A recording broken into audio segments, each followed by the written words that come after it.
ଆଜି ବିଧାନସଭା ପ୍ରକୋଷ୍ଠରେ ମୁଖ୍ୟମନ୍ତ୍ରୀ ଶ୍ରୀ ମୋହନ ଚରଣ ମାଝୀଙ୍କୁ ପ୍ରସିଦ୍ଧ ବଲିଉଡ୍ ଫିଲ୍ମ ନିର୍ମାତା ବୋନି କପୁର ଏବଂ ଅଭିନେତା ଅର୍ଜୁନ କପୁର ସୌଜନ୍ୟମୂଳକ ସାକ୍ଷାତ କରିଛନ୍ତି।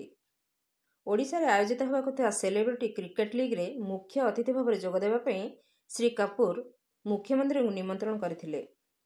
ଶ୍ରୀ କାପୁର କହିଥିଲେ ଯେ ଓଡ଼ିଶାରେ ଫିଲ୍ମ ସୁଟିଂ ପାଇଁ ବ୍ୟାପକ ପ୍ରାକୃତିକ ସୌନ୍ଦର୍ଯ୍ୟ ଓ ପର୍ଯ୍ୟାପ୍ତ ସୁବିଧା ରହିଛି। ଏସବୁର ପ୍ରଚାର ପ୍ରସାର ହେଲେ ବହୁ ଫିଲ୍ମ ନିର୍ମାତାଙ୍କ ପାଇଁ ଓଡ଼ିଶା ହେବ ପସନ୍ଦଯୋଗ୍ୟ ଫିଲ୍ମ ସୁଟିଂ ସ୍ଥାନ। ଏଥିସହିତ ରାଜ୍ୟ ପର୍ଯ୍ୟଟନର ମଧ୍ୟ ଅଭିବୃଦ୍ଧି ଘଟିବ ବୋଲି ସେ କହିଥିଲେ। ଏହି ସାକ୍ଷାତକାର ଆଲୋଚନା ସମୟରେ ଉପମୁଖ୍ୟମନ୍ତ୍ରୀ ଶ୍ରୀ କନକ ବର୍ଦ୍ଧନ ସିଂହଦେଓ ଏବଂ ମନ୍ତ୍ରିମଣ୍ଡଳର ସଦସ୍ୟ ଓ ବିଧାୟକମାନେ ଉପସ୍ଥିତ ଥିଲେ। Bureau report, Nagaraj news.